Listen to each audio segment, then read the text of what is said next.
Assalamualaikum warahmatullahi wabarakatuh. Di sini saya Nala Caniago dan Muhammad Supriyanto akan melakukan DOPS insersi pasien GTL. Yang pertama itu kita lakukan persiapan operator. Operator itu mencuci tangan, memakai masker, handscoon, dan APD. Selanjutnya itu alat dan bahan yang digunakan itu ada 2 kaca mulut, ada karbit bur, ada Arkansas bur, ada brass wall. Selanjutnya bahannya itu ada articulating paper dan kumis untuk mengkilatkannya. Di sini kita juga menggunakan mikromotor yang straight handpiece. Selanjutnya itu yang pertama itu adalah kita pengecekan gigi tiruan di luar rongga mulut pasien, yaitu kita menggunakan artikulator, di mana pada artikulatornya itu kita lakukan selective grinding. Selanjutnya itu kita cek hasil dari processingnya. Di sini kita cek bagian polisinya ini harus mengkilat dan licin, bagus, karena jika ada yang kasar itu akan menjadi retensi penumpukan plak. Dan pada bagian fitting surface-nya ini tidak boleh ada yang tajam, atau pada bagian anatomisnya tidak boleh ada yang tajam. Selanjutnya kita pemeriksaan gigi tiruan itu di dalam rongga mulut. Yang pertama kita masukkan terlebih dahulu gigi tiruannya. Sebelumnya kita juga bilang kepada pasien bahwa kita akan melakukan pencobaan gigi tiruan yang telah dibuatkan.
Yang pertama kita lakukan pengecekan oklusi, yaitu dengan meletakkan kertas articulating paper pada mulut pasien.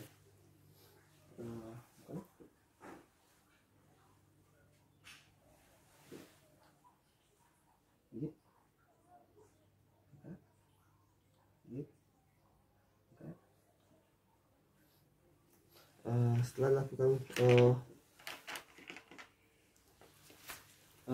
lakukan pemeriksaan menggunakan kertas articulating paper, lalu kita pengecekan yang kedua, yaitu pengecekan artikulasi.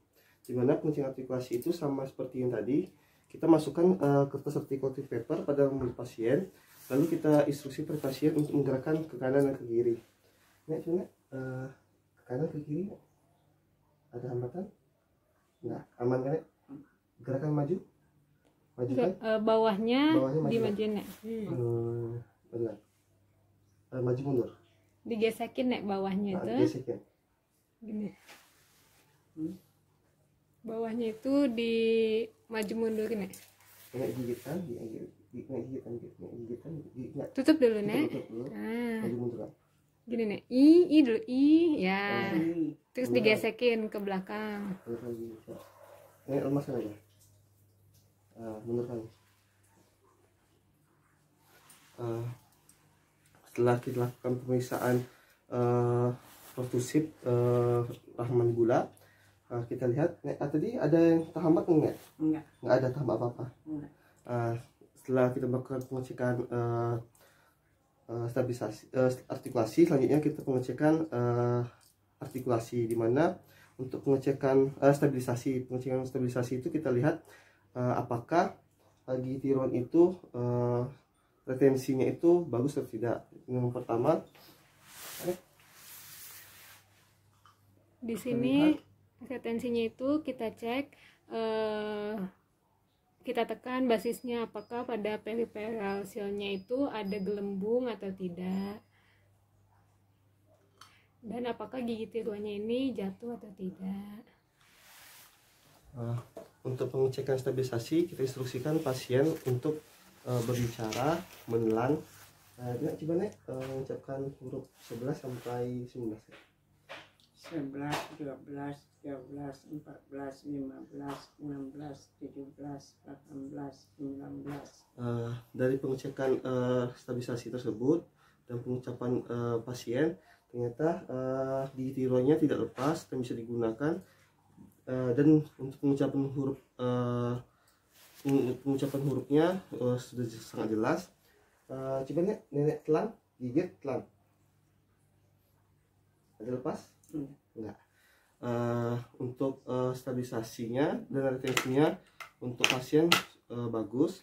Selanjutnya Itu tadi pada saat melakukan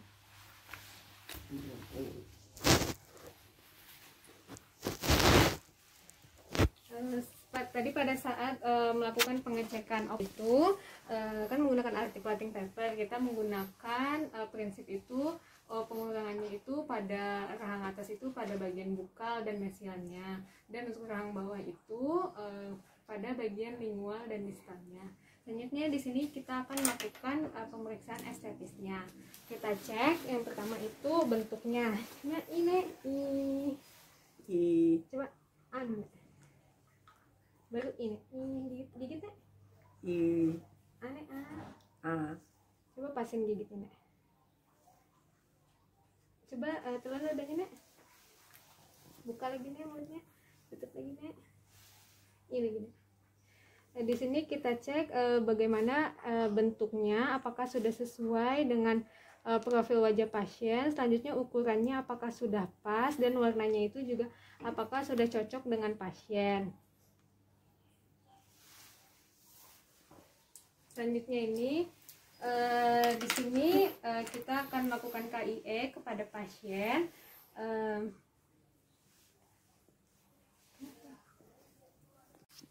Di sini Nadila akan melakukan KIE kepada pasien.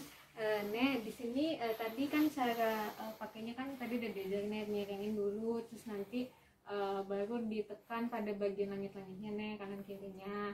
Terus kalau buat rahang bawah gitu juga kalau buat bukanya itu kalau yang atas pakai telunjuk di belakang, di pipinya itu dicongkel pada itunya, di tapaknya tuh Nah habis itu kalau rahang bawah pakai jempol depannya tuh Nah terus ini kan gigi palsu jadi fungsinya itu tidak sama seperti gigi asli jadi ada keterbatasan juga pada fungsinya.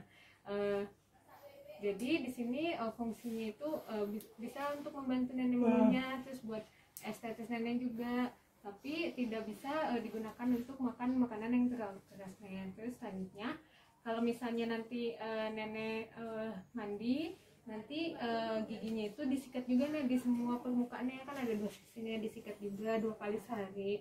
Terus pas nyuci itu nanti di bawahnya itu diletakin ada wadah berisi air, nanti jadi kalau misalnya licin dia jatuh, jadi dia gak pecah dia jadinya masuk ke dalam wadahnya. Soalnya ini giginya kalau jatuh itu bisa pecah Terus juga nanti kalau misalnya malam itu dibuka nanti nenek masukin di wadah yang ada isi airnya nanti diganti tiap hari Terus nanti kan ini gigi tiruannya kan baru dipasang itu butuh adaptasi dulu sama dalam rongga mulutnya itu. Nanti seharian nenek pakai dulu, terus kita cek nanti apakah nenek ada yang sariawan atau sakit. Nanti kita lakukan pengecekan kembali seminggu kemudian nenek untuk kontrol. Nanti seminggu kemudian lagi nanti kita cek lagi Di sini kita akan mencobakan kepada pasiennya tadi apa yang telah kita beritahukan kepada pasien. Coba gimana tadi cara kebukanya udah bisa Yang atas dulu pakai telunjuk di ujung belakang di pipi, satu aja nek, satu sisi. Yang bawah dulu nek, bukan nek, pakai jempol yang bawah dulu nek. Nah ya, baru yang atasnya nek.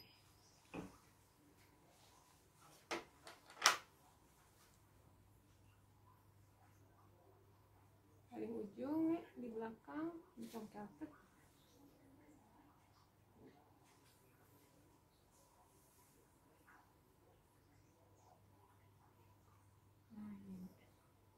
Kan itu berarti cara lepasnya nenek udah bisa nek. Sekarang coba nenek pasang sendiri. Miringin dulu nih dikit ya. Tuh. Kaca. Nah, tekan langit-langitnya. Terus baru kanan kirinya. Dan nek, kuat ya. Nah, sekarang yang bawahnya nek.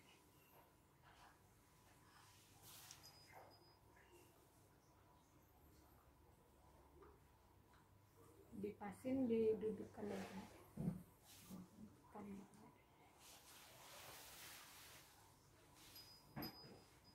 Didudukan nenek. Pas didudukan nenek. Nah ya. Tekan. Tekan belakangnya nek. Coba kayak gitu. Terima kasih dulu.